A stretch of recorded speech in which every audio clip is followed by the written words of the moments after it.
That's it.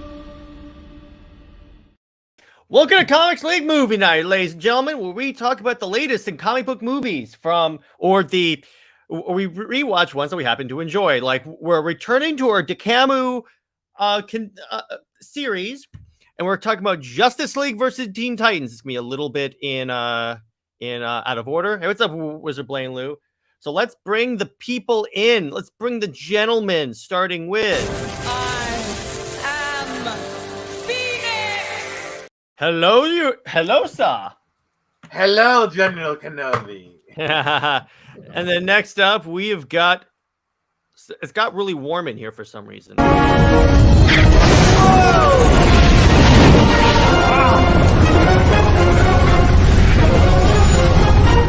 Kenobi!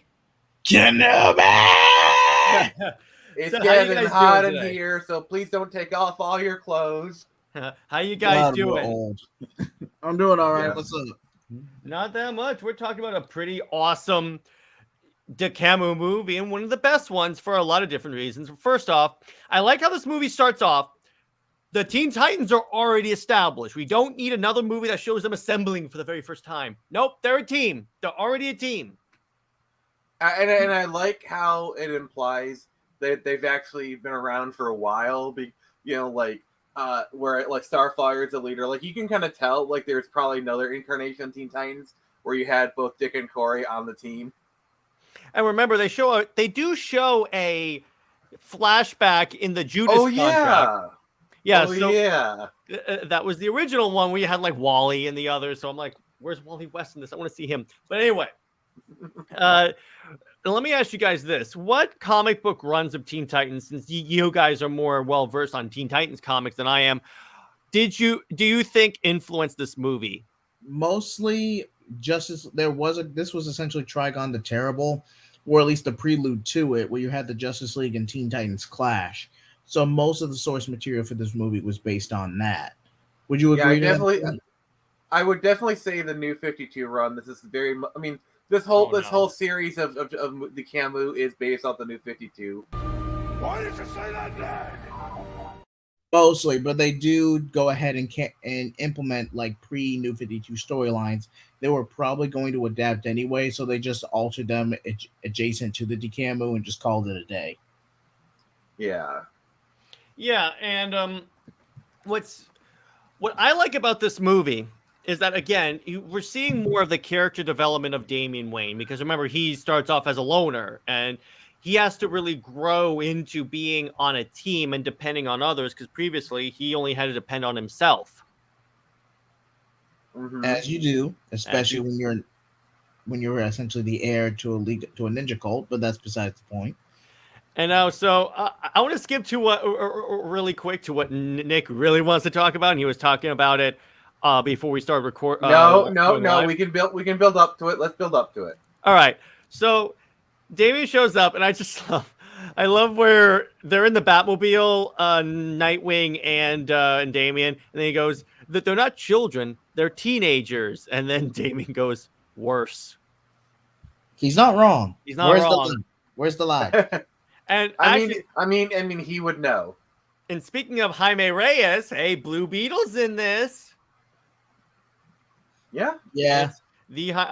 I really like the lineup that they went with this movie, because they have a couple of classics like Starfire, Beast Boy, and Raven. But then they also add in like a Blue Beetle, because as far as I know, what?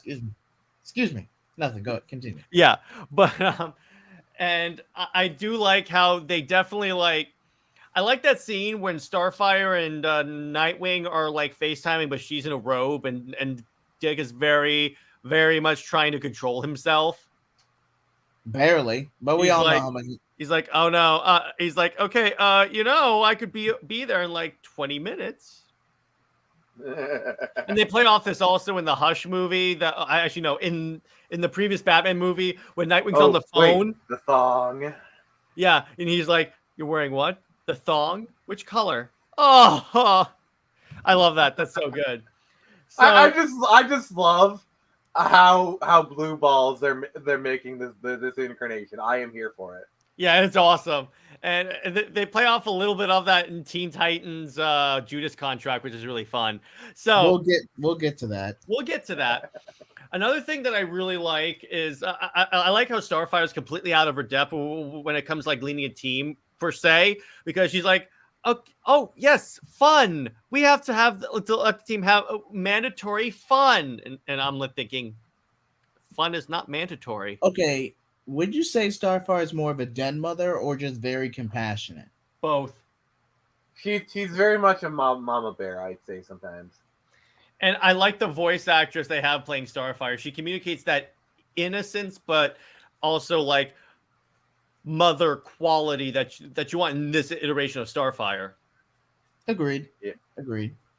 So yes, usually you're much more athletic with your maneuvers, Miss Grayson. Yeah, we'll get into that in the next Teen Titans movie. But also, so this is Teen Titans versus Justice League. So what they do is Trigon starts taking over heroes too. Like, he takes over Superman, and immediately I'm like, oh no. And even Batman's like, he goes to Wonder Woman, okay, go to your island and lock yourself in the deepest tomb you have, because we don't want you being taken over by these things. That they're powerful enough with Superman. Yeah, I think we're skipping ahead a little bit. The main reason Damian ends up at the top. Okay, first of all, they kind of do like a Super Friends bit where it's against the Legion, and then Robin's on crowd control, and then you got a Weather Wizard. First of all, were you really going to get any real intel from a possessed Weather Wizard? Like, come on. He's Weather Wizard, exactly. I mean, he could tell you what the weather's going to be. Yeah, probably. Yeah, but I think this was more so for the sake of prologue and Bruce making a point than anything. Yeah, because, okay, so to fight the possessed Weather Wizard, Robin rams the bat plane at him and, like, I think drops a nuke. No, it just explodes on impact.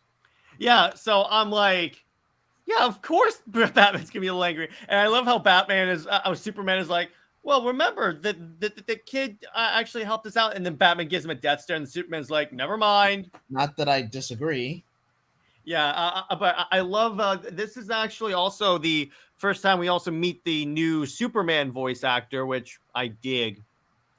Because remember, it's still new 52 Superman. Actually, same thing for Wonder Woman. This is the first time Rosario Dawson is portraying Wonder Woman in this series. And they portray, because you want them to portray, like, because these are definitely the new 52 younger superheroes. And this we said the words. Oh, yeah. Hey, what's up, Tavia?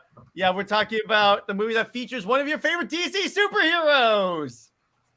And fun fact, Jared and I did a recent collab that should go off either by the time this goes live or by the time we wrap up here. So be on the lookout for that video. It's awesome. It's awesome. And then, of course, this movie happens to also feature this.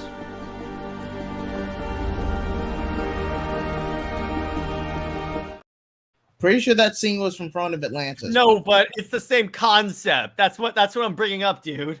But okay. It's like it still counts. I swear. It still counts. In my world, it counts. But I like where he's making a date with Diana to go to the movies, and it's like she goes, "I bought some new glasses. You may not recognize me." And then Superman says one of the best, like, very young Superman-y thing to say. He goes, "I'm pretty sure I'd be able to recognize you no matter what you're wearing." And I'm like, okay. Good work, Clark. Lois comes up and tries to, do her thing. Yeah. Did this come out during Rebirth, JJheat? 2016. Oh, jeez. And they were still together, and I'm like, DC actually had a chance. But besides that, yeah, Lois Lane is actually greatness. Well, it's kind of funny. Lois Lane is not in this movie, and it's a better movie for it. Oh, yeah, after Front of Atlantis, her next appearance is literally in Death of Superman. Yeah, exactly. I'm like, oh god. And this is my reaction to Lois Lane. Why didn't you just go home? That's your home. Are you too good for your home? Answer me. Are you saying her home is Superman's lap? No, her home is away. Go away. Okay. So basically, this came out at the end of the New 52. Here's what you have to understand: DC is, and Marvel is guilty of this too. They are really bad at synergy. Really bad. Really bad. Yes. They tried to with this series. They tried to. And yeah, it's definitely more of the rebirth Teen Titans because they have the characters that people care about on the Teen Titans, the lineup that everyone recognizes for the most part. Now, this was around the time the Percy run for Teen Titans Rebirth, and I've said this before on previous videos, where the most synergy you had with this film is relation to Damian, where he's just kind of a jackass and a dick to everyone. But at the same time, he's after that is literally the fact that he's just so much like his dad. Like, you compare Batman or a young Bruce Wayne in that interaction, that situation, they think the same way. Yeah, he could be more cordial about it, but still, Corey is completely out of her depth when it comes to leadership. You can be compassionate, you can be endearing, but you still have to have some kind of perspective on what your teammates are going through. That way they can build camaraderie. Camaraderie is earned. And despite Damian's forewarnings and his dickish attitude, this comes to bite Corey in the ass in the sequel. Mm-hmm. Yeah, Cyborg, Beast Boy, Raven, Starfire. Yeah, what's kind of funny is that Cyborg in this movie, he teams up with the Teen Titans and they go, "Why don't you come and hang out with us?" And he goes, "Sorry, when you've been in the big leagues, you don't go down." I love that. He basically said, yeah, good luck. I'm in the Justice League, dude. Yeah, you don't go back to the Pee-wees. Which, again, they could have made him more of a facilitator between the two teams, but that's beyond the point. I think JJheat and I have done many discussions about that. Which they tried to do at the end of this film, but Cyborg doesn't play a role in Judas' contract, which really wouldn't have been that hard. All you had to do was just set up where Damian's no longer on the team due to suspicions of Terra. Cyborg's a placeholder while that's falling out, and then you have Damian play the Jericho role. That really wouldn't change anything. The only thing you really have to worry about is Damian hogging the spotlight from Nightwing in the third act. That was it. That works. I like that. And so another thing this movie does really well is the transformation sequences. Yes, Nick, I want to get to this point. So to set up, they're doing their mandatory fun. And by the way, they have this great scene when Beast Boy has a dance contest thing on one of those dance pads with Damian Wayne. Dance Revolution. Yeah, and Damian wipes the floor with him because he's built for endurance, even though Beast Boy was using cheetah speed. No wonder the ladies love Damian. And okay, Tevye, that wouldn't have actually made a lot of sense because guess what? He's on the Justice League. He's not going unless they set it up in the previous Teen Titans movie, which they arguably didn't. They can't just have him all of a sudden be with the Teen Titans. He technically played a facilitator role, but it was mostly in passing or in a throwaway line. It was not in the context of this film. Yeah. But go back to this. So then Raven is attacked by some demons, and then Starfire goes, "Titans go," and then we get this. So 3 different transformation sequences. And Nick, you want to take point on this? All right. So we got 3 different transformation sequences. The first one with Starfire is very clearly magical girl inspired, and you might it's a genre that you'd be familiar with when it comes to stuff like Sailor Moon. The second one, which the Blue Beetle one, is very clearly more of a Power Rangers, Kamen Rider kind of style transformation sequence. And the third one, Beast Boy, is more of a kind of Incredible Hulk kind of scenario, more body horror-esque kind of stuff. Yeah, and by the way, Tevye, the post-credit scene for Throne of Atlantis is not really wasted because here's the thing. The Legion of Doom were not the big threats of this universe. It was Darkseid. And they were trying to keep it along through to that point where we're always going to fight Darkseid. I've actually thought about this. Okay, first of all, the CAMU's biggest fault, one, it was in the shadow of the Arrowverse when it comes to priorities by the network. And 2, you really could have had tie-in material like TV shows, stuff like that. You'd have to focus solely on the movies, where you could have had tie-in material like Orm on the Legion or Suicide Squad or how Superman and Wonder Woman broke up. There were so many aspects you could have done if you actually expanded this. Or not break them up, but that's besides the point. Come on, Jared. We have to be practical. Where was the Ocean Master? Aquaman was not in this movie either. They don't have to show every single character in these movies. Where's by the same logic? Where's Condiment King? Yeah, and by the way, this was really a Teen Titans movie. It's not even really a Justice League movie. They just put it in there for marketing. Yeah, because guess what? The Justice League don't fight the Teen Titans that much in this movie. I mean, it's No, a not brief really. skirmish, but I wouldn't really call it a fight. Yeah, so there's no. Why would they bring in? So there's no reason for them to bring in Ocean Master and really dig into like the Legion of Doom because this is a Teen Titans movie ultimately. Now, I wouldn't have minded if Calderon or Calder was in this movie. Hey, what's up, If you- Daniel? And yes, they're still dating. Thank you very much. By the way, I do like how they come out of the movie and Wonder Woman is critiquing the portrayal of the woman in the movie, where she's like, she only exists to be saved by the leading man. And I'm like, that is 100% how Wonder Woman would react to modern entertainment. So, well done. I just love that. It's so good. And again, this is why I like these portrayals of these characters, because they captured, again, if these exist in real life right now, how would they react? Yeah, this way. Oh, I thought there was a clip coming, but Yeah. There's no moving clip. on. So you get the Titans get overwhelmed by the demons, and all of a sudden, Damien just uses lethal force and just kills the demons. Like, tell me they're undead. Yeah. And by the way, but he's Robin. Robin doesn't kill people. Allow you me know to show you Robin killing people. Allow me to show you Jason Todd. You're gonna die, clown! You think that's funny? I don't hear you laughing now! Yeah. Like, I'm sorry that I'm sorry. I was saying that up so well. Like, the fact that he's like, you're gonna die, clown. Yeah. It has so many layers to that. Exactly. When I was making that drop, I was like, this is going to be perpetually Jason Todd's drop.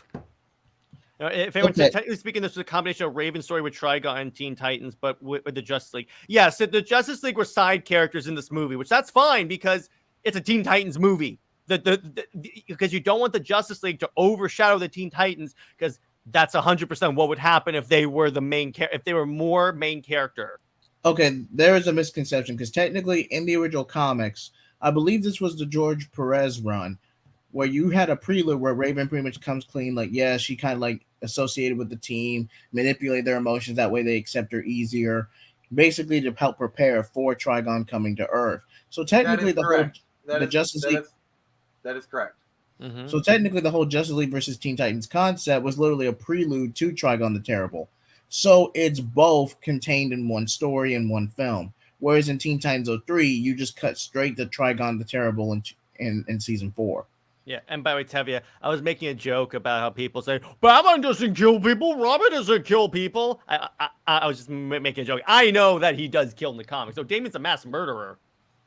And by the way, yes, I love this scene where he finally snaps Wonder Woman out of it by putting her in the lasso of truth, and then he saves her, and she goes, just like in the movies. And I'm like, okay, so she finally gets it. Yeah, exactly. And Tevia, yeah, it is a great joke because you know why? Whenever you mention anything Zack Snyder related or anything, any edgy thing, they're like, that's not the character. And Nick and I did Under Two Capes, where first I gave my origin story. If you guys want to know how Comics League came to be, check out that episode. But also, we were talking about how comic book fandom got so aggressive. But the crux of that, I said, is because there's no definitive version of these characters. It's just not. Anyone that tells you that is lying or in charge of DC marketing. That's besides the point. And sometimes that's the same thing. But back to the movie. I also like how when the Superman is fighting the Flash and the Flash is like going around him, he goes, hey, Barry, if you can hear me in this, sorry. And he just stomps on his leg. And then Flash goes, seriously? Again, I love the team interactions of this. And then he goes, how long is it going to take you to heal? I don't know, an hour? And then Superman goes, you got 10 minutes. And then Flash is like, okay. But again, that's another thing this movie does really well, is capturing the team dynamic. And arguably, this movie series did a great job of capturing the team dynamic of whenever it was a team movie. And one of my favorite things about this movie is that they explore the Raven-Damien relationship. This version of Raven was incredibly powerful, but also so innocent and adorable. Yeah, exactly. Which they sort of played with the Teen Titans 03, like Raven's an edgelord like character, but they also made her a little more quaint, I think. And Raven's not even that edgy. She's more close introverted than anything. Mm-hmm. One thing that did bother me is that for the Teen Titans, we never got to see Wally. Yes, we did. It's in the Judas contract flashback. Yeah, but he never got an appearance again. Not even I think he's not even the the Ace West version. They had a no. model. He is the Wally West that everyone cares about. CW fans would disagree, but that's but the CW fans, well, besides the point. But yeah, he made a brief cameo. I do agree with you, Tevia. He should have got. I wish. See, here's the thing, though. Once they established like the main lineup of each team, they really stayed with that lineup. Yeah, with the Justice League, they showed like Jon Stewart and Hawkman, but they really stayed with the main characters are the ones that were established in the universe already. In other words, one thing they did. And fun fact, you got that. And fun fact, technically, they didn't even set up Damien X Raven in this film. The actors just had good chemistry. Yeah, they really showed it as more of a friendship, and then the later movies, particularly in Apocalypse War, it developed into that. The way it should be. It's just that, again, I go back to what Anthony Mackie said when someone brought up in Falcon Winter Soldier that Bucky and Sam should be together because they have good chemistry. He goes, it's possible for people to just be friends, right? And he goes, Raven and Damien are not friends; they're lovers. Yeah, I know. And then we do know Ace Wallace West appeared in Justice Dark Apocalypse War. Yeah, but I'm saying there was a model made for him, but I think there's a model made for him, but it's not the character because he's dead. He only shows up as a body on the floor. Yeah. Or in because there's a scene in Apocalypse War in the very beginning, and we'll talk about this when we get to that, where it's like an establishing shot of all the different teams. I think he shows up somewhere there. And we also see Donna Troy at the end of Judas contract, but still. But that ending with Kevin Smith. That was great. Starfire is so motherly. Yes. Again, that's one of the strengths of this movie because with arguably Nightwing and Starfire are the parents of the Teen Titans. That's the way it works. And I like how, again, this movie captures the dynamics of this team. I know I keep saying that, but I just really like it. And you think Nightwing getting blue-balled is a running gag? Wait till Judas' contract runs around. Oh, he's very gifted, particularly when we have Corey. I love that. And by the way, I also think it's kind of interesting. For some reason, he goes from the blue suit to the red suit in between Teen Titans movies. Yeah, it's like a 1-year gap. But I'm just gonna go ahead and that aspect can be summed up in this sentence. You purposely played into the enemy's hand and left me to be tortured for a day and a half. Piss off. Yeah, exactly. And so did Connor Kent Superboy, who also got killed. No, Connor Kent Superboy was actually in a movie. He got a movie. It wasn't like he was just a model that was just there on the ground. No. He was in the Death of Superman, which we will talk about. Reign. Oh, yeah, Reign. He was in the Reign of the Superman movie. Connor was given more to do. I will give Tevia that. Connor was given more to do. Yeah, so that's true, and then we have Man E Name says JL versus TT was really good. Yes, it was. I definitely love this movie very much. It's one of my favorite DC animated movies. I know I say that all the time, but coincidentally, a lot of these movies are my favorites, except for some elements that I really don't like or stuff that should have been explored more. But that the dialogue in this is one of my nitpicks with JL versus Teen Titans. It was very quirky. It was very quippy. It was like quips left and right. Like every few minutes, you get like a random quip. And he was he in the post-credit scene that basically showed Lex had cloned Superman? Yeah. And okay. So he wasn't Death of Superman. So I was right. Thanks a lot, JJheat. So he was in Death of Superman. I was right. It was a cameo when he was first breaking out of his Still pawn. Counts. Still counts. So, but I'm just going off of that. But yeah, exactly. And I mean, yeah, it is kind of, but here's the thing though. that fits the character of the team. The Teen Titans are very quippy. Yeah, but we also saw him in the pod. I guess I'm more so a fan of the Jeff Johns run, which wasn't very quippy. Now, granted, it still had its moments, but it was very grounded. That's probably just my bias talking. Oh, anything Jeff Johns is fantastic. Are you kidding me? I may be very biased for Jeff Johns, but whatever. You know, Jeff Johns is at his best when he's skiving. Yes, exactly. Many Names says Raven's backstory was essentially Rosemary's Baby, but still interesting. True. That is pretty. That was a pretty cool backstory scene for this movie. And I love Beast Boy. Your mom totally had sex with the devil. And the less said about Titans Academy, the better. Talk about being a devil in bed. Yeah. He's laughing. He's having a good time. Good for you. Yeah, laugh it up. Enjoy your night. Come on, Happy. Concentrate. Oh, I'm having a good old time. Thank you for asking. Yeah, so I love that. That's my Nick pun clip now. You're gonna die, clown. All right, I'm gonna play it for fun again. You're gonna die, clown. You think that's funny? I don't hear you laughing now.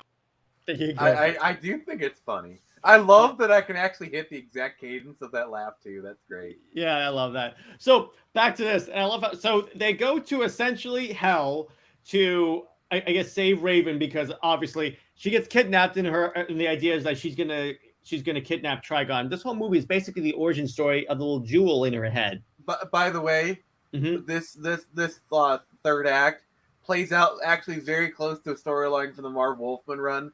I think it's like the Terror of Trigon, where Raven actually did become his apprentice and whatnot. So, well, actually, if you actually go back and read the Marv Wolfman run, it's actually very really effed up because they use really dark imagery and there's actually a moment where I think it's Wally goes in and he finds Raven sleeping with someone else or something. It just, oh my god, the Marv Wolfman George Perez run was so good. I'm sorry, I'm a stand for that run. Daniel asks, Jeff Johns Stargirl TV series was awesome. I love it. When will you guys make a discussion about it?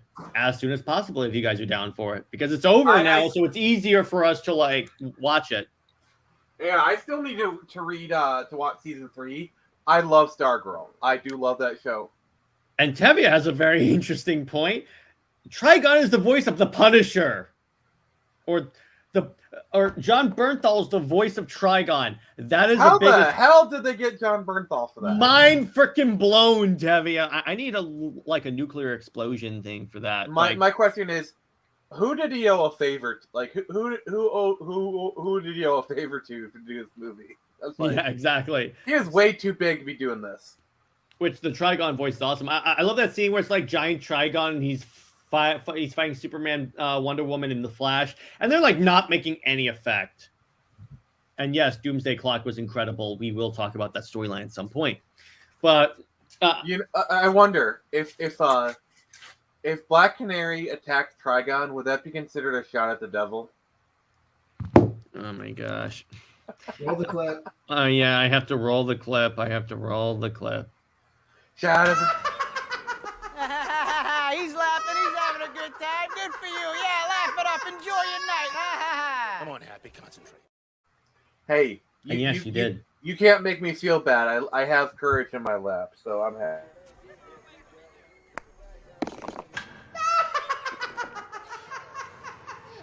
I hate that clown. You don't hate me. You love me. Yeah, all right. But going back to the JL Teen Titans movie, and so basically we get a fantastic moment of character development for Damian when they're in hell, where he's fighting the ghost of Ra's al Ghul. Ra's al Ghul basically says, "You're an Al Ghul. You're my heir," and he goes, "No, I'm a Titan." I love that moment so much. You dare disobey me? Have you forgotten your heritage? You not only do I dare to disobey you, I double dare to disobey. And by the way, JJheat, that is a fantastic impersonation of this version of Ra's al Ghul. Well done. I also love they boom tube into hell, and then Beast Boy gets really sick, so you're wondering what's going to happen, and then body horror transformation, he turns into a hell monster. That's cool. So he basically turns into whatever the wildlife is around him. So you can say he's a real. Get to Goliath in this universe. Tevia, that's for you. If Bruce escapes from hell, would that be considered a bat out of hell? Okay, we're moving on with the puns. I thought the Ra's al Ghul was a demon, not the real Ra's al Ghul. I'm assuming it's the real one. Because either way, he'd be dead. Yeah, he's dead at this point. And where is Ra's al Ghul realistically going to go? Exactly. Valhalla? No, that's where all the good warriors go. I don't think Valhalla makes. I don't think Valhalla really makes it between good warrior and bad warrior. You just have to have a warrior. This isn't Norse mythology, Nick. Remember, this is Greek mythology, and you would go to Hades. I reject your reality. It's up to my own. Okay, whatever. It's my channel, so it's my reality. Suck it. And so, again, I love that moment because that's Damien deciding. Because throughout this whole thing, he's really like trying to find his place, but then he's like, no, I think I found where I belong, and that's with this team. And I'm like, okay, that is fantastic. Great character development. It works fantastically. They really like hit the nail on the head with this. They really so you guys, yeah, they did. At least Damien's mom wasn't in hell, but she's not dead yet. Oh, yeah, she is, because we're watching these movies kind of out of order. So at least she wasn't.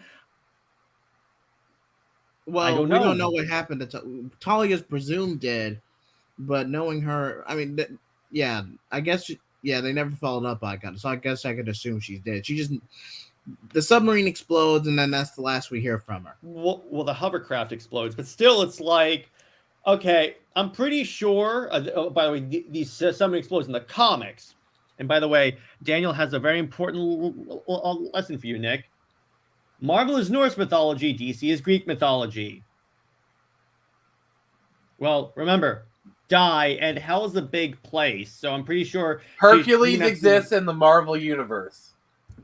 Okay. Yeah, the Greek gods still exist, but the main pantheon of Marvel is Norse. Why do you think Thor is such a big character? Seems like a bit of a stretch, but okay. It's not a stretch. That's what they've expressed in their comics. All right, fine. It's kind of it's a small detail, but fine. We don't need to make a big deal out of it. Yeah, it's fine. Don't worry about it. But DC also has that, but their primary mythology that they really deal with is Greek. No, it's both exist in both companies, but they each have their own thing. But anyway, back to this. DC also has New Gods pantheon. Yeah, exactly. DC has more gods than Marvel does. Suck it. But anyway. Phoenix, I want to get your opinion on this. Imagine New 52 Superman bestowed with the powers of Zeus. Oh, yeah. So basically, you want Shazam. No, Shazam has the power of 6 gods. No, one of them, including Zeus. Yeah, but so we had this idea in our collab where another way to actually, you know what, JJheat, do you want to outline it for Nick? Okay, so basically, what we talked about is basically, the super merger didn't happen. You just had 2 Supermen, post-crisis Clark and New 52 Kal-El. Diana makes a pact with the gods, pact with Zeus and the Greek pantheon to restore New 52 Kal-El. They do this, and Zeus even bestows him some of his own lightning, his own personal powers, in exchange for a pact or favor. Hera coins that pact and orders the Amazons to pretty much invade the U.S. I might have said California as a joke, but I was mainly going for the U.S. But okay. This is kind of a financial. Where is Themyscira located? Is it in the Pacific or Atlantic Ocean? Doesn't matter, dude. They invaded Washington D.C. pretty easily with boom tubes. All right, fine. And yes, I'm sorry, JJheat. I had to reference Amazon's attack. Sometimes I like to forget that storyline never happened, but somehow YouTube always find a way to remember. Amazon's attacked tonight. California would be the first to go. Nice. That's good. I'd say Portland probably should be the first stop. They invade Portland for some reason because they think it's some important city, and then like, oh, it's nothing. But anyway, it's like we will invade Seattle. We must destroy the Starbuck Empire. Well, Tevia, what do you think Lazarus Planet, what we were once gods, is? Because that's kind of what it is, Tevia. Because it's supposed to be set up for Diana being a fugitive in her Dawn of DC book, and it's literally just the ire of the gods. And Tevia, it's actually not a retcon out of existence, because guess what? They reference her killing Maxwell Lord plenty of times, and that was the lead up to that storyline. And by the way, so Daniel brings up in the Superman Wonder Woman comic, Hephaestus makes a powerful armor for Superman. That's when you see a DC character imbued by Greek mythology lore. Yeah, so this armor was pretty cool. What it did was it was armor that Superman and Wonder Woman wore, and to fight Zod and Feora. And by the way, they showed up in the invisible chariot. Super cool. But it was armor that would absorb. It's basically the Black Panther armor in that it absorbed the blows, and then it would release like an epic shockwave that would like destroy them. It essentially blasted. They took 100 blows, and it's 100 punches, and redirected that right back at Zod and Feora. So it's basically the No You armor.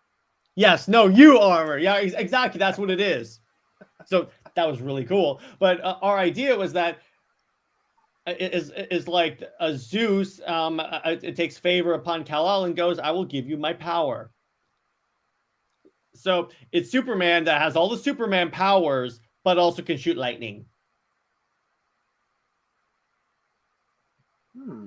Yeah, that would actually be really cool. And by the way, we had that same idea for our version of Donna Troy, who was the daughter of Superman and Wonder Woman, because we had to examine, okay, what would be the power level of this individual? But anyway, that just basically Superman with magic.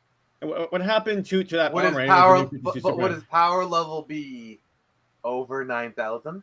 Yeah. So Tevia, yeah, the armor was destroyed because when they launched the attack, which was by the way triggered by them holding hands, so awesome. But when the like redirection of the blast was done, it destroyed the armor. So yeah, it was a one-time thing, but it was super cool. It actually looked. So was the Hellbat armor, but it found a second appearance.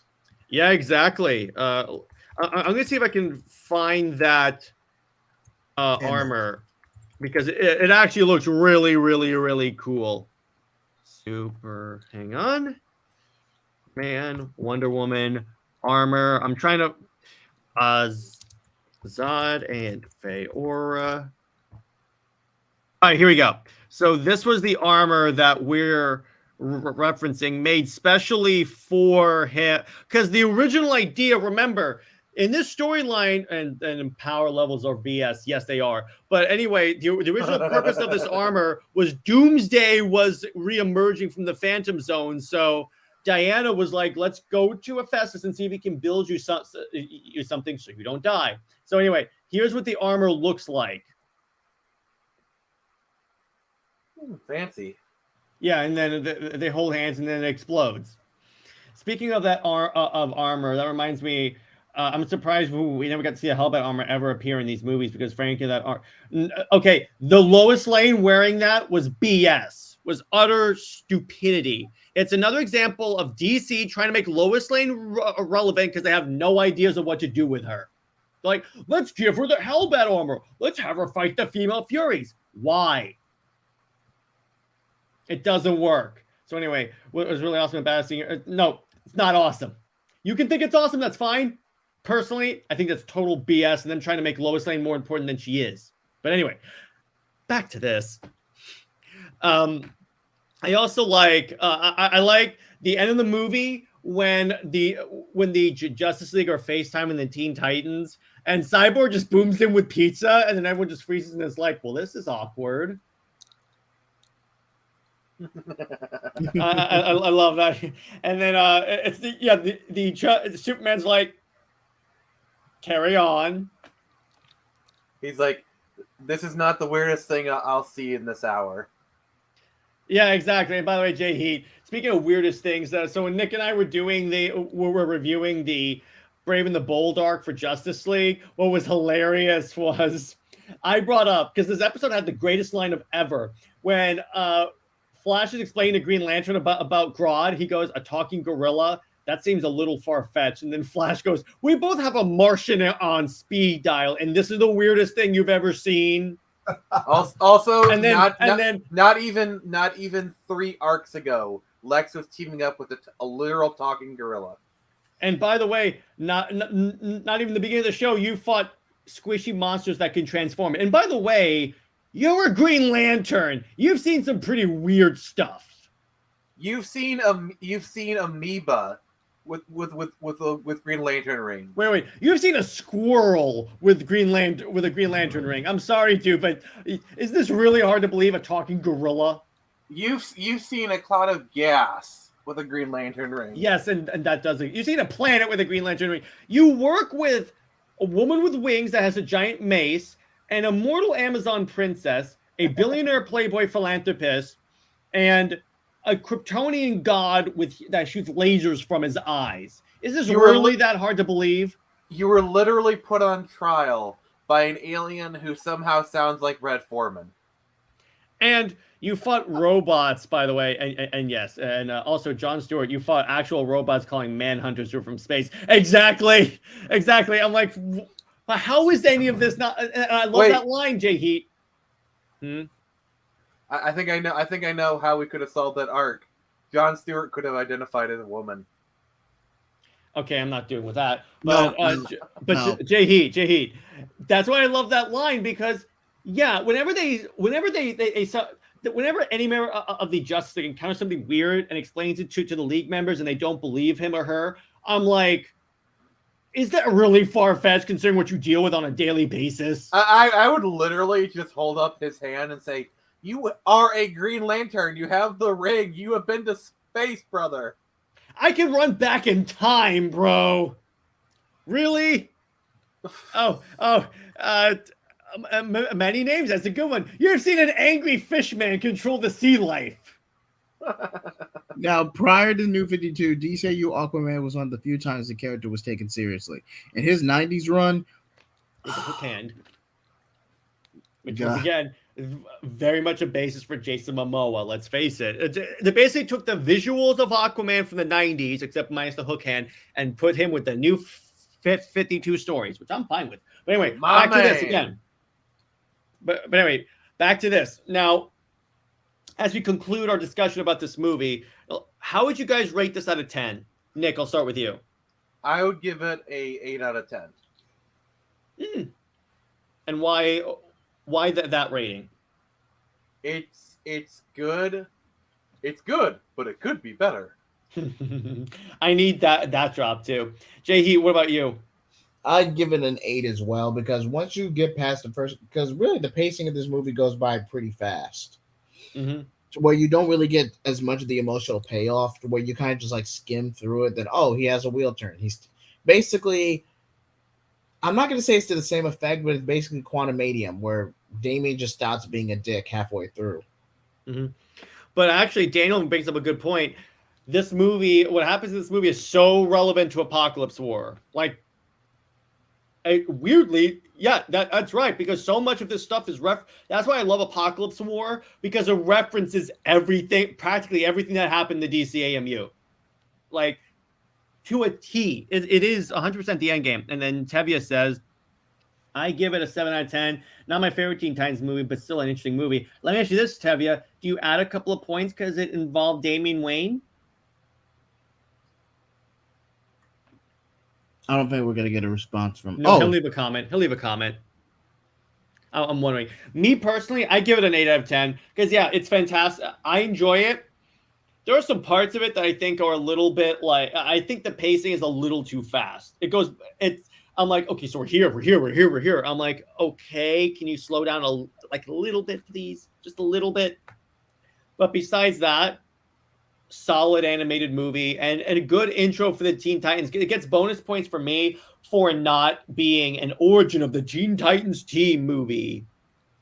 Because I hate how every movie has to be that.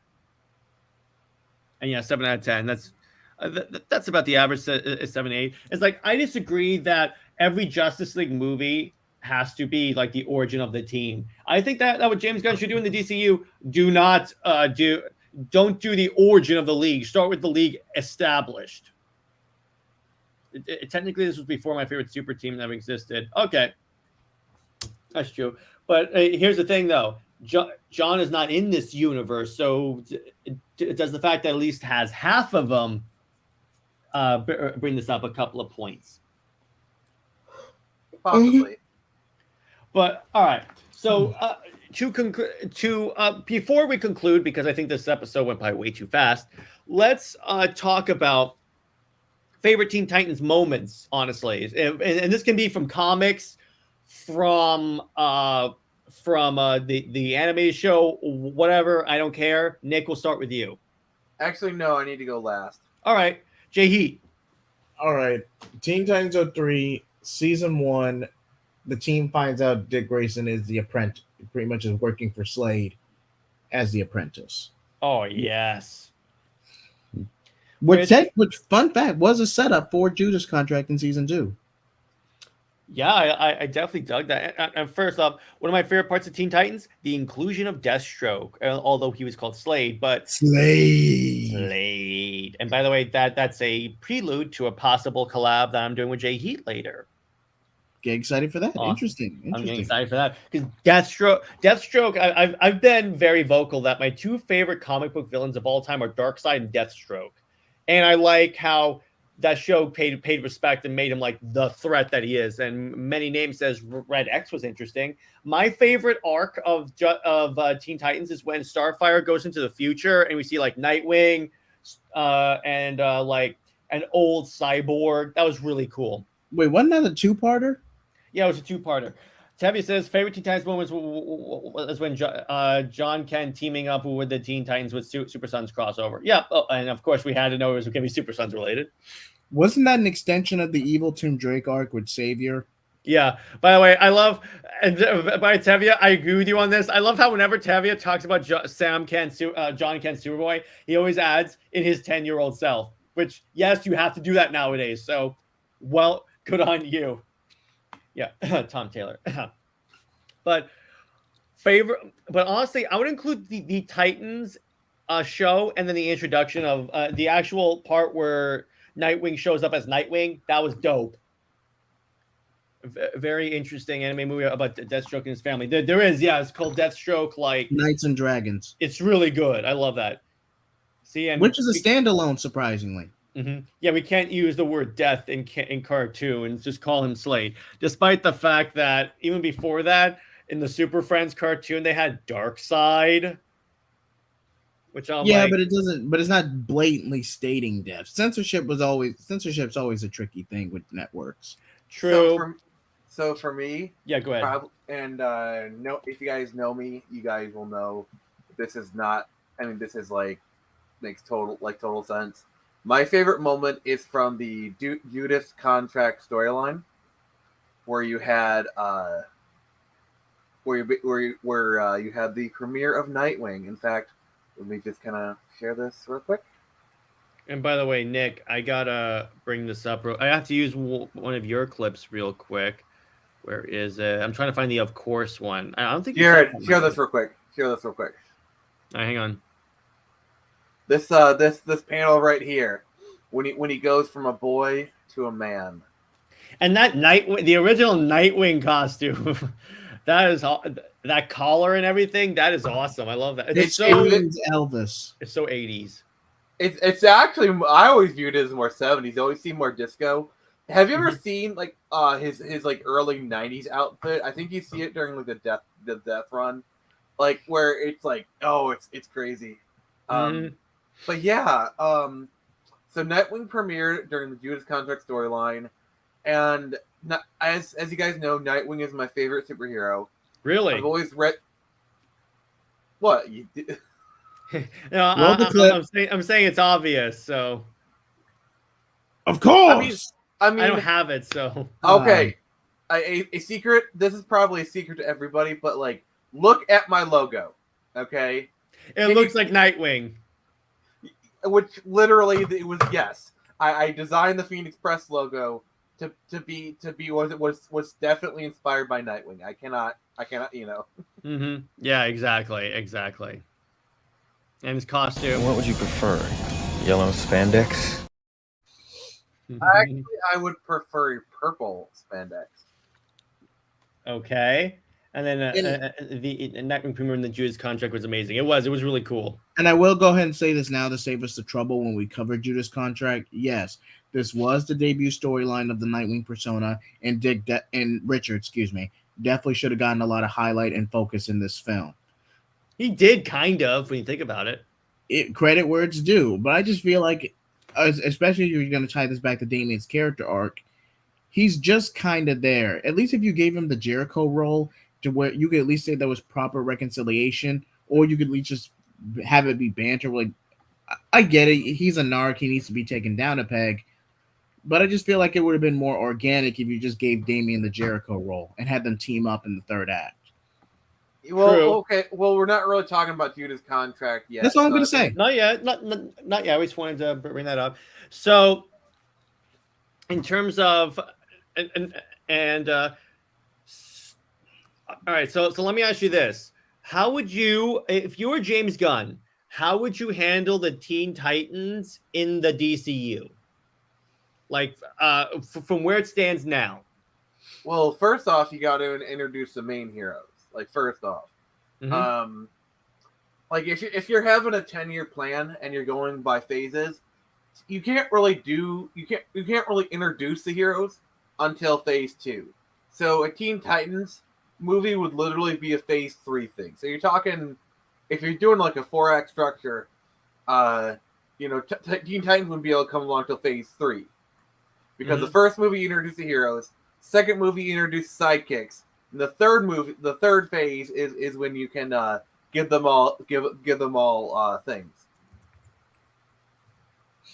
And Tevye says this movie has a post-credit scene which is set up terror. For those that don't know what that is, all of a sudden, like in the distance over yonder, we see her like mounting the rock. Yeah, she's riding the rock all the way to like a rock.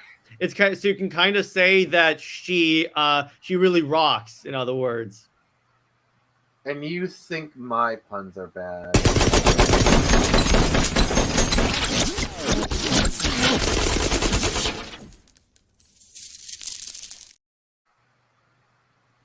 There you go. I guess it is good to be the king. Yes, it is, because the way I do things is my own way. So, by the way, I need that. I need the "It's good to be the king" drop for my channel. Yeah.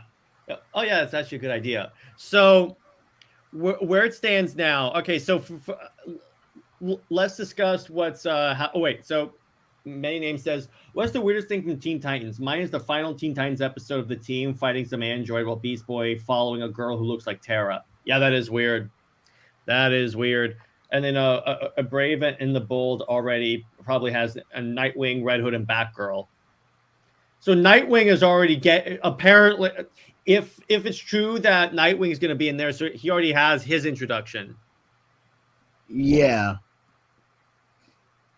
So it's not like we got to wait so long for Nightwing, but you can still you can still tease that the Teen Titans exist, saying that there's a team in let's say New York where we send heroes to train them so they can eventually join the Justice League.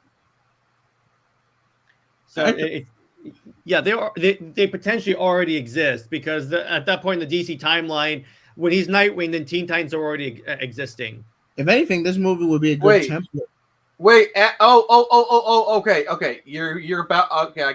If we're talking DCAU, there is a mention of the Titans in the DCAU.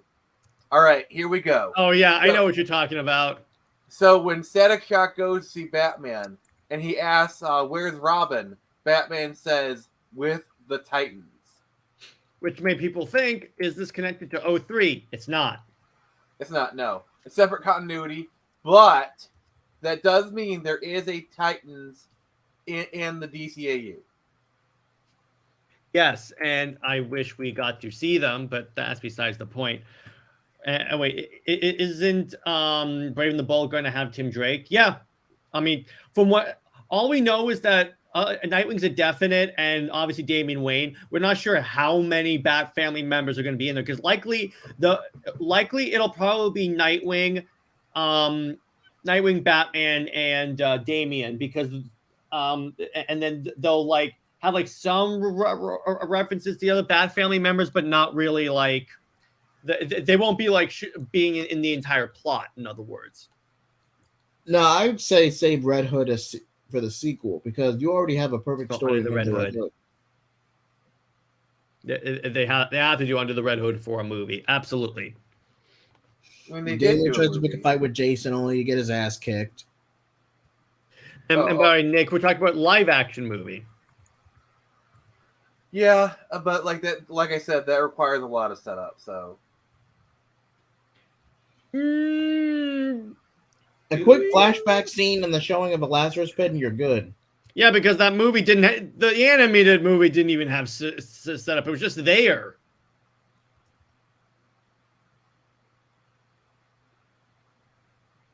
Nick, What do your you think, rebuttal? say that again, please.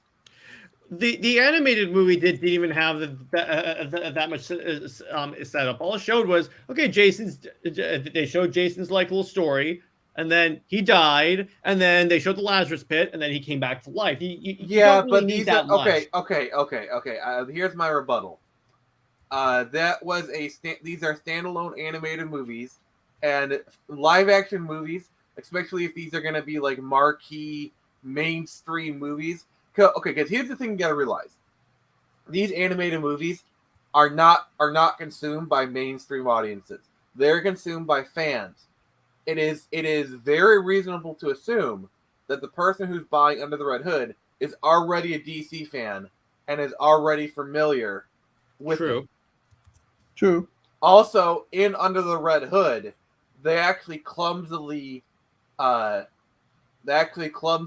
of give you like they set up Nightwing where you have a random criminal somehow know Nightwing's entire history, and he tells it to another guy. By the way, I don't know if you realize this, in Under the Red Hood, Neil Patrick Harris voices Red Hood, Nightwing. Oh, cool. Wait, lasers. He's got lasers. Yeah, Nightwing. Under the Red Hood, Nightwing. 2010. Neil Patrick Harris played Nightwing. Nightwing. Okay, I thought. Sorry, I misspoke. Yeah, because I'm pretty sure Jensen Ackles is Red Hood in that movie. But do you guys like the current Lazarus origin? Devil Legends of Trigon. What's he talking about? Okay, he's talking about Batman versus Robin, current comics. What's going on with that? Basically, instead of Trigon, the actual entity of the Lazarus pits is a Chinese warlord turned demon named Neza. Mm-hmm. Really, that whole arc is arguably a ripoff of Son of Batman, but that's besides the point. Really? One comic book storyline being a ripoff of another one? Gasp. Who would have thought? Next, Who would have thought? Next, you're going to tell me that Deadpool is a ripoff of Deathstroke. Actually, it's the other way around. No. Deathstroke came first. Deathstroke came first, dude. It's the other way It's around. a joke. Dude. It's a joke. It's a joke. I know. That's like saying, that's like almost saying the Squadron Supreme is a ripoff of the Justice League. Oh my god. I have to think. Where's the clip? Because I know there's a clip just for this occasion. I don't have a Squadron Supreme clip. Oh, Color me shocked. Exactly. I am shocked. Well, not that shocked. Oh, I got what? I got a shocked one. Human sacrifice, dogs and cats living together, mass hysteria. Close enough. That's close enough. Thank you, Nick. So, but honestly, I mean, yeah, it's. I mean, they're changing something, but it's a little too confusing with Raven, and I'm like, yeah, I'm fine with it just being. I mean, I thought it was fine the way it is, but whatever. So here's the thing. Yeah, go ahead.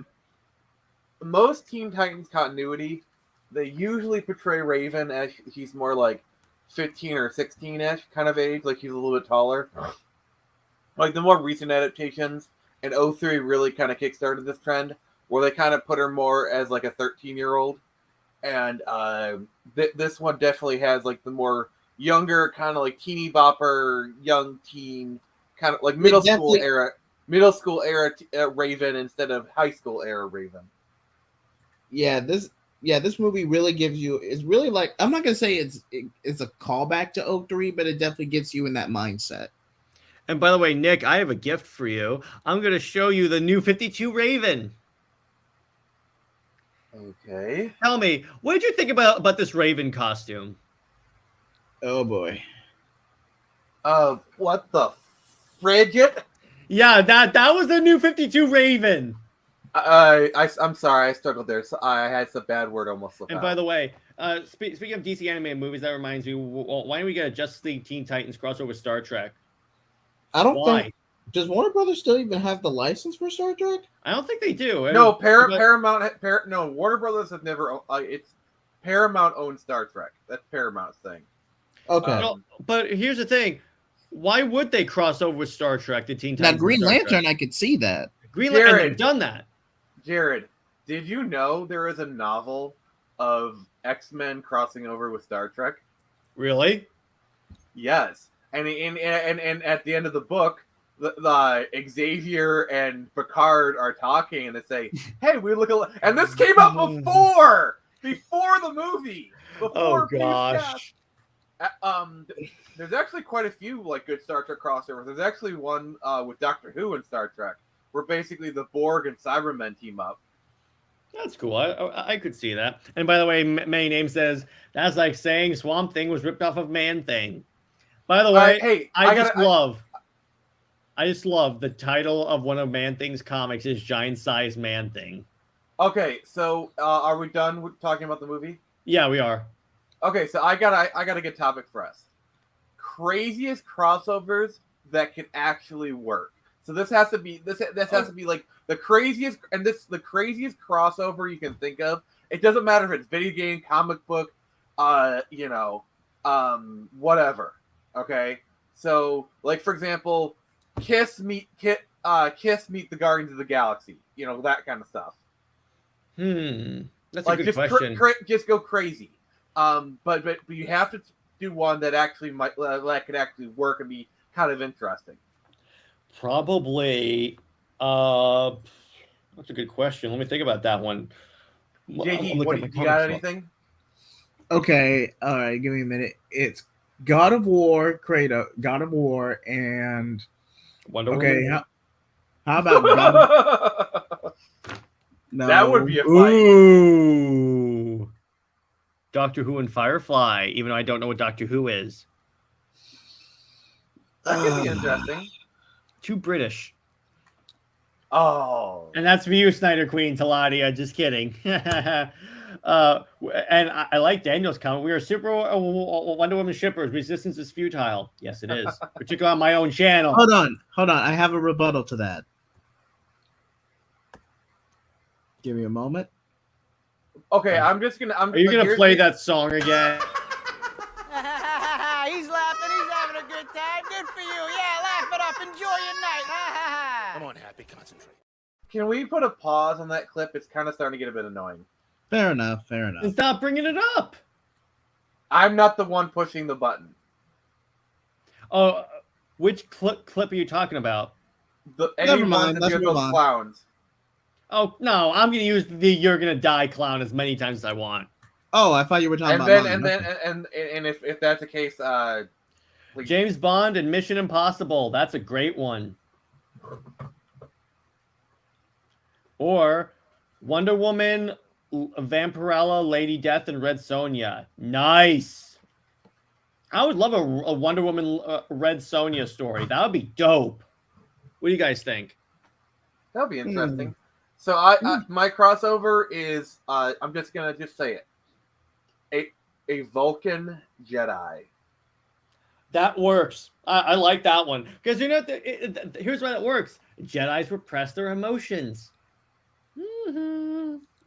Yes, and then that's why I say the Vulcan would make a perfect Jedi. Mm-hmm. I got it.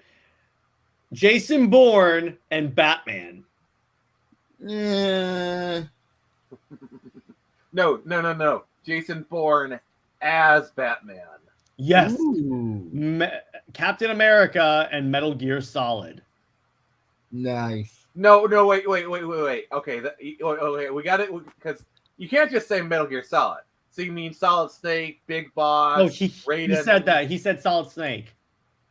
Okay, so let's just say Solid Snake. Yeah. Tevia says Super Sons with Invincible. I'm not sure how Super Sons would cross over with Spawn, but Invincible I could see. Okay, Suicide Squad and G.I. Joe. Oh, hell yeah. yeah. Oh, by the way, RoboCop and Power Rangers. Wait, didn't we get that in Star Wars? Wait, Power Rangers in space and Guardians of the Galaxy. By the Nice. way, there is a YouTuber who makes like mashups. He actually did a Pirate in Space intro, but like the song is synced to Star Trek clips. Ah, nice. Oh, Superman versus Homelander. That's gonna be fun. That No, fight is over. in 2 seconds. Injustice Superman versus Homelander. That's same versus same. Yeah. Star Wars versus Star Trek. Oh boy. I said crazy crossovers. Like Okay, like, we've that opened is- Pandora's box. That is like the most generic, the most like. Okay, oh, Nick, we get the idea. How about for a crazy crossover? What's a really nuts one? Halo and a good TV show.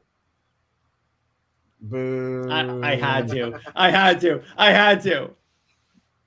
Oh, Brown Destroyer has an excellent one in keeping with his normal awesome takes. Darkseid, Thanos, and Skeletor. Hey, Thanos, what are you doing here? And for that, I only have one thing to say to you. Where is it? Oh, yeah. What?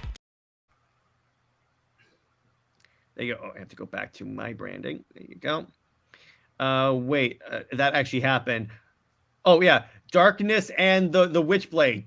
That actually happened, though. Leon Kennedy is dropped into the Walking Dead universe. Oh, jeez. Leon Kennedy in Deceased. Actually, no, let's do the reverse. Rick Grimes shows up in Raccoon City as the outbreak happens. Mm-hmm. Star how about Wars and this? Battlestar Galactica. Okay. Here's a good one. You ready? Leon Kennedy in Deceased. Ooh. Wonder Woman and She-Hulk. That'd be a cool battle. But everyone takes this way. That's not crazy enough. Underworld and Blade. Well, that's obvious. Wolverine versus the Predator and Batman. Have they done it? Yeah, they did a fight of this. Aquaman and Boba Fett. Scorpion and Spawn. Power Oh, that would Rangers be- and Space Rangers from the Book of Boba Fett. No, the Mighty Morphin Power Rangers. I swear, someone has to make an edit of when they roll in on their little scooters, the Power Rangers theme. And again, I always refer back. Lad told me, I thought that was a parody. I didn't know that was an actual thing. I swear, I wish Boba Fett said, I need teenagers with attitude. That would have been perfect. That would have been great. Oh, great. Teenagers Um, with attitude. Jared? Tron, Ryan Reynolds, video game. Oh, so Tron. That works. I like that one. So it's basically Jared? Tron. What's Jared? yeah? 1 second, Nick. 1 second, Nick. So it's basically Tron, Ready Player One. What's the other one? What's the Ryan Reynolds one where he's in GTA? I know it's Free Guy. Free Guy. Yeah, there you go. And Nick has something he wants to share. Was this? Contact the Power Rangers at once. Oh, jeez. He beat us to it. Oh, jeez. All right, I have to take that come away. on. Hey, copyright, dude. Blame YouTube, not me. I'm sorry, but as soon as you said that, I knew someone had done it. I'm putting Yeah, it in because there's private two chat. Spawn and Please, Scorpion please. crossover already happened in Mortal Kombat. The Crow versus Ghost Rider. Yes. Charmed versus Buffy the Vampire Slayer. Actually, Blade and Buffy. No, I got it. I got a really good one. This one you're not going to see coming. Joss Whedon and a Predator. That one's a little on the nose, but I get what you're. No. Joss Whedon and Chris Hansen.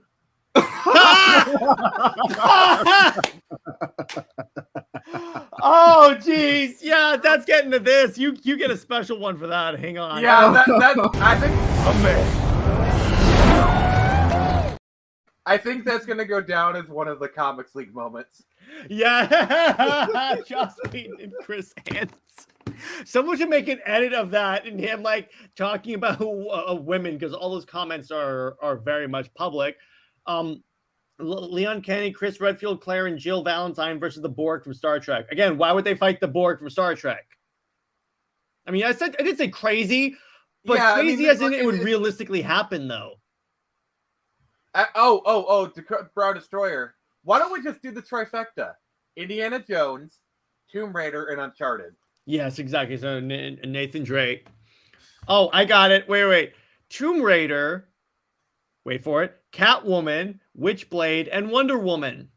Why not just throw Black Cat in there while you're at it? And Black Cat, yes. Jin Kazama from Tekken and Karate Kid.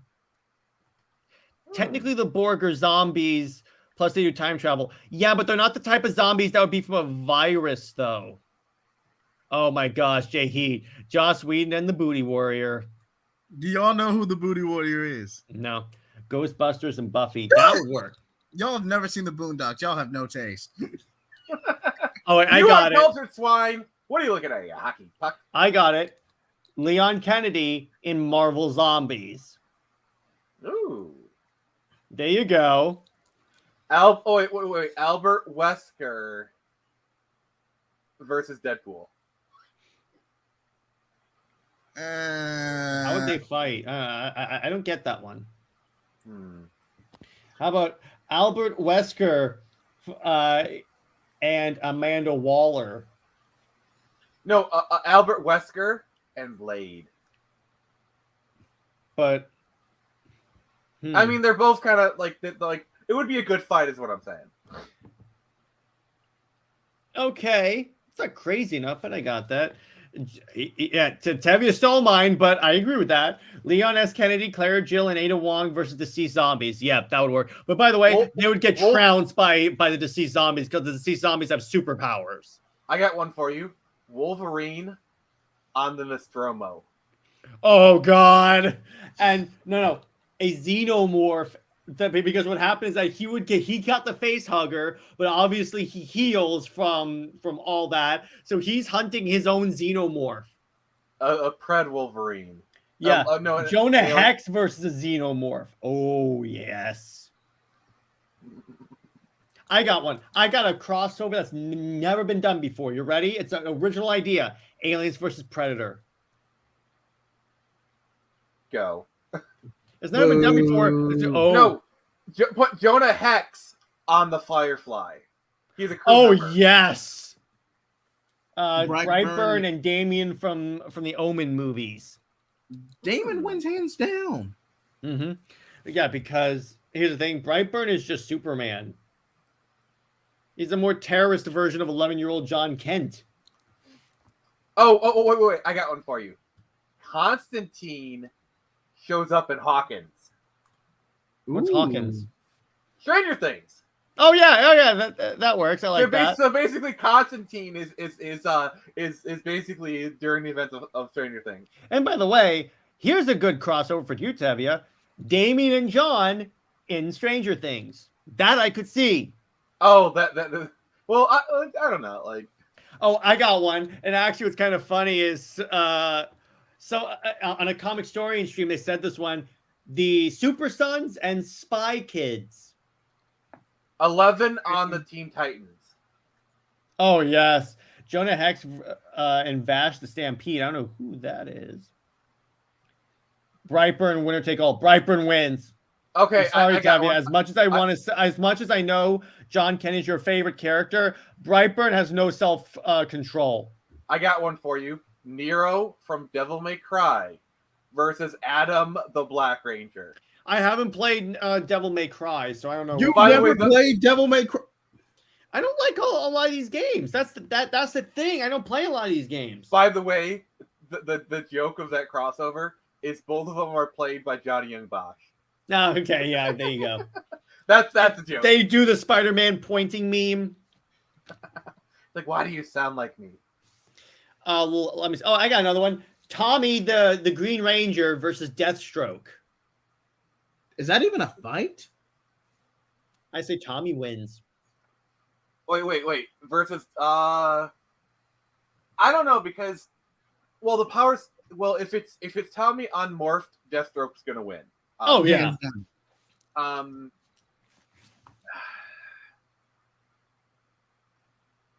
The power suit I think kind of gives Tommy the edge in this one. I'll say that. Even if it's the White Ranger, especially if it's the White Ranger, because the White Ranger was very much way more powerful than the Green Ranger. I would say if it's a Sword of Darkness infused Green Ranger, my money's on that. But I got one. Lord Draken and Injustice Superman. Ooh. Injustice Superman. I'm sorry. Superman is way more powerful. Oh, yeah, but I'm just saying it would be a cool crossover. But yeah, I 100% think Superman would win. Wesker and the Marvel Zombies, yes. Underworld Blade and Van Helsing, hell yes. And, I know, Moon Knight and Hawkman versus the Mummy Imhotep. Yeah, that'd be cool. Actually, just Moon Knight versus Imhotep. I really want to read that story now. Like, isn't Imhotep also a Marvel character? I don't think so. Technically, Imhotep is public domain, like the character of Imhotep, because he's like an Egyptian thing, so anyone can use it. But I think he means like the Brendan Fraser mummy movie. I think that's what. Okay. Talking about. Okay. Oh, I got it. Black Adam versus the Scorpion King. Black Adam. Jeez. Well, of course, Black Adam. Godzilla versus Galactus. Galactus. Yeah. Galactus would eat Godzilla. Oh, crunchy. I got one for you. Mecha Godzilla versus Gypsy Danger. Oh, hell yeah. By the way, speaking of Godzilla, I actually wanted to talk about this on Comics League Dark, but I never got a chance to, so screw it, we're all here. What'd you guys think of the Godzilla trailer? Nice. Which Godzilla trailer? The new, because the next Monsterverse movie got announced. Wait, and they have a trailer for it? Yeah, they do. All right, you guys are going to get a live reaction out of it from me. Okay, cool. I'll tell you what.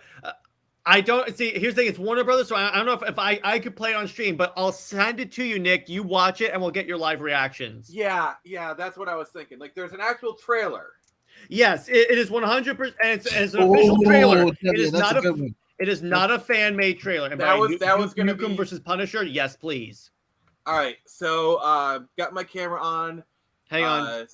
Let me make sure this is the one. Yeah, that was gonna be my question. Was it fan made? I hadn't heard of it because I actually like the Monsterverse. I like it. And no, it is. Wait a second here. Hang on. No, hang on, because it is official, and I like the Monsterverse too. By the way, it's a title reveal trailer, so I'm gonna drop this in the private chat, Nick. All right, this is fun because I want to talk about this because I love these movies. All right, let me just get this. Go ahead. Okay, that's probably Kong.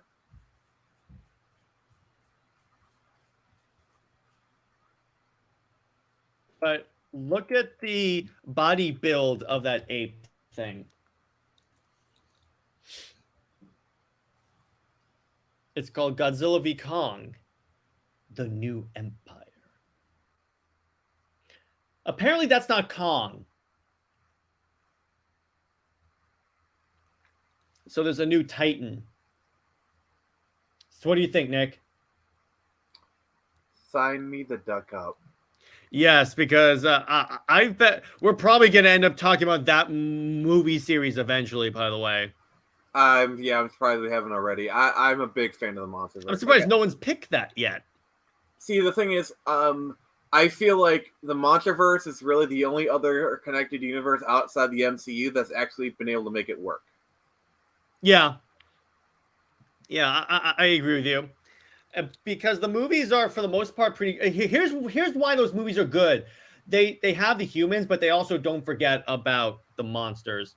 And by the way, Super Sons Jonathan Ken and Damian Wayne teaming up with Spider, of course, Mayday versus Marvel's. We got it, and Ultraman. Okay, that's a little too much of a crossover, Tevia. In the spirit of the Godzilla Kong, what are your favorite moments from the Monsterverse? When they team up and fight Mecha Godzilla, and Godzilla like charges up King Kong's axe. That's a good one. Mine is the birth of because King of the Monsters is probably my favorite of the films. I know that's like derided, but the birth of Mothra is just so beautiful. The is so beautiful, and just Also, my runner-up is the scene after Sarah Zara sacrifices himself to charge up Godzilla, and Godzilla emerges from the water, and they play the theme. Yes. Also, that is just so badass. I also go back a little bit where it's like where the doctor says long live the, and then you see burning Godzilla. Mm-hmm. I love that. It's like American films don't really do those kind of power-ups kind of thing. Like that is very much a Japanese thing. They did it so well. But yeah, the Serizawa moment, which by the way, Serizawa was the character from the original 1954 film, so that's kind of a tribute to that. The actor or the character? The character. Oh, cool. Yeah, Dr. Serizawa was the scientist from the first film. Mm-hmm. And like he's the one who made like the oxygen destroyer and whatnot. So there's that. I also I for the most part enjoyed Kong Skull Island. That was one of the few movies where Brie Larson is tolerable. Yeah, it's actually really good. It's a good analogy for the Vietnam War. What do you think, JJheat? What are your favorite Monsterverse moments? All of Godzilla, Gods and Monsters. It's just a very good movie. Probably another one that I really like. What about Godzilla versus Ava Unit 01? What's Ava Unit? Get in the cockpit. 01? Get in the cockpit, Shinji. I don't know what this is. It's like the best anime ever. I got it. Godzilla or Kong versus Eren Yeager in his Titan form. Wait. Too obvious. Jared, we need to have you watch Evangelion at some point. At some point, we can do that. Yes, at some point we can do that. Because I'm trying You to get would more love into anime. Evangelion.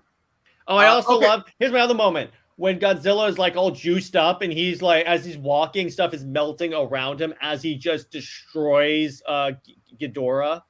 Hey, Jared, I want to change the subject for a second. So, what animes have you seen?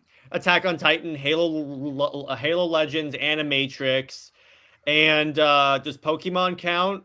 Yes. Pokemon, Digimon, many of those series, and let me see, what's another anime that I've actually seen? Well, can I count Avatar: The Last Airbender? No, you cannot. Atlas is American made. Okay, JJheat. And Ruby. No, Ruby does not count either. Go. Okay. So JJheat, you want to team up to try and recommend some anime for Jared?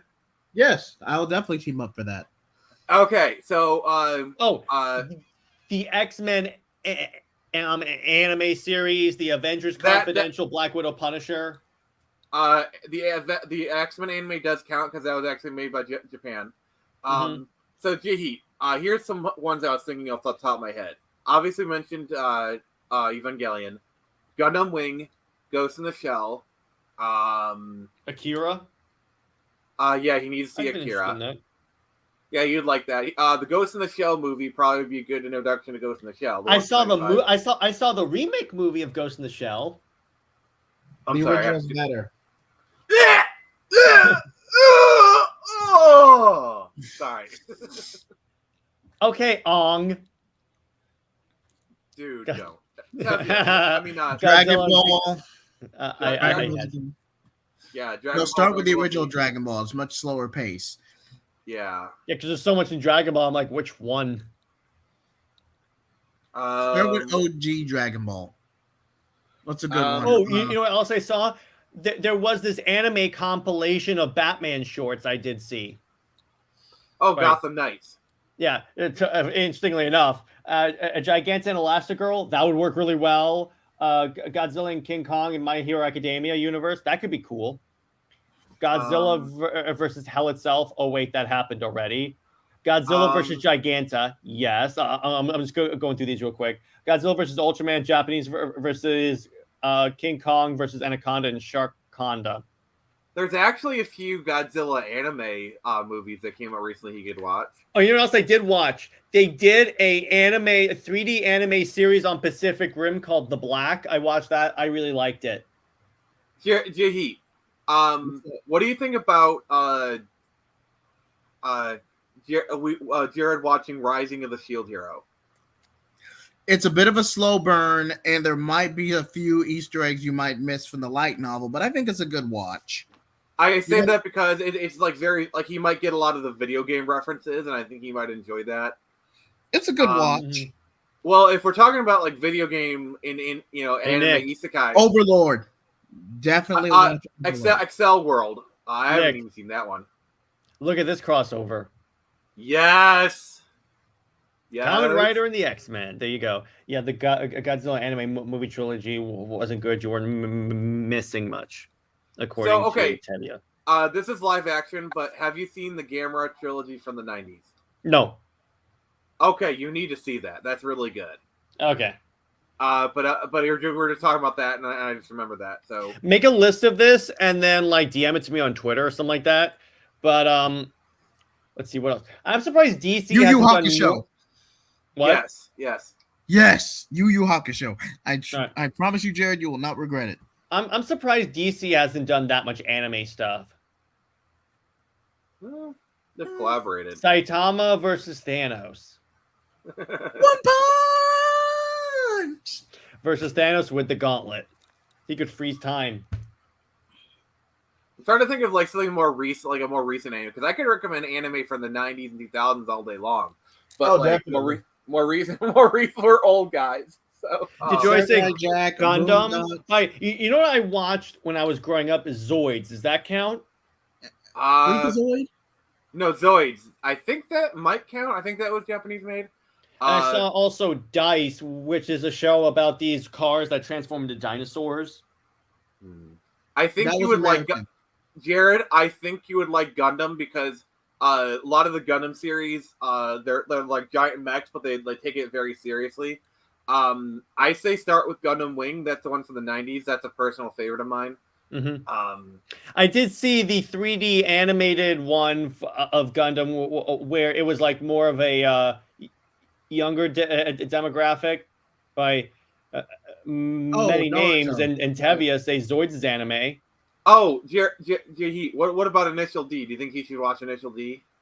That's a good one. It's you guys are giving me so much. I only have so much time. Initial D is a car anime, so if you like cars and like Japanese kind of cars, you would probably like Initial D.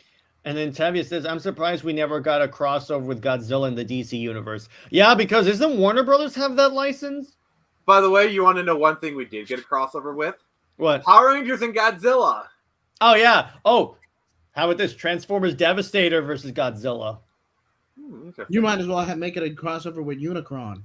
No, Unicron versus Mogo. That is my crossover. Will be legendary. That is my final crossover of the night. Thank you. I will take my prize at the door. So on that note, and by the way, drop in the comments any animes that you would recommend because I'm going to also. I just want to say this though. This is not an anime, but it's an anime game. You some of the Persona games. Okay, you guys are giving me too much. I got to do. It's like, oh my gosh, I get it, but it's just so much. It's so much. But if there was a crossover between Avengers and Attack on Titan, I have that issue. It was a brief issue. I'm not playing the song JJheat. Aww. All right. I'll share it with the people so they can laugh. But just because PK does a fantastic job of singing that song. But in the meantime, Nick, where can we find you and what have you got coming out? All right, so you can find me on Twitter at the Phoenix Press, YouTube the same.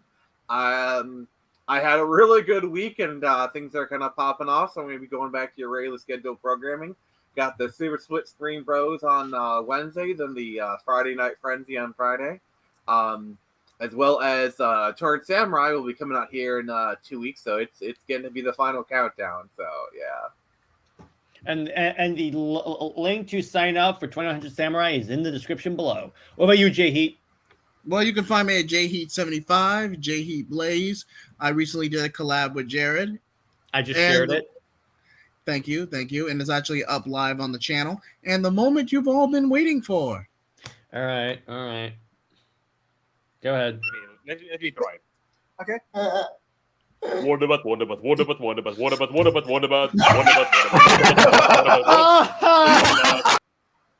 That is great. I love that. I'm not even mad because that's funny.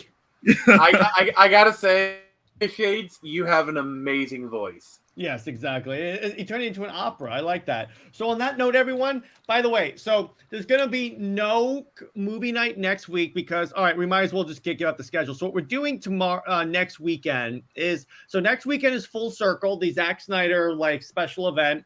And each day they're going to watch like one of the Snyderverse movies and then have a panel afterwards. So what we're going to do is on each day, one of us will be hosting a live stream for that particular panel. We've already assigned it. I believe, and by the way, happy birthday to Tabby's brother. So I believe Happy birthday. Either JJheat or Teladia are first, one of those two, for the Man of Steel live stream. I think Teladia is doing Man of Steel. I'm doing Batman versus Superman, Dawn of Justice, that panel. And then Nick is doing the Zack Snyder's Justice League panel, which is conceivably the one where he could announce a return. So want to watch that live? Go on over to the Phoenix Press. I'll be sharing each live stream as they go up, or like in the case of Sunday, because I'll be working, I'll share that up in the day as soon as I get the link. And so we got that. So I'm thinking, would you guys rather do like movie night earlier in the week as opposed to Saturday, just so we can still do movie night, but then also do the Saturday stream? I mean, if you want, we could do movie night as a part of Friday Night Frenzy on my channel. Or what we could also do, that. Or we could just do it on Wednesday night, because remember, there's no Mandalorian. Yeah, we could do that. Yeah, so it turns out, yeah, we have that. Okay, so next Wednesday is going to be movie night. We're going to be talking about Halo Legends. And by the way, you can watch this for free on Tubi. So it's all there. It's literally... Tubi or not Tubi? It's literally... Thanks. It's literally... the Animatrix, but for Halo. That's the concept. And it starts off a great introduction to the Halo universe. That's all I'm going to say. And then after that, I believe it's going to be Teladia and then JJheat's pick, I think. Yeah, I believe so.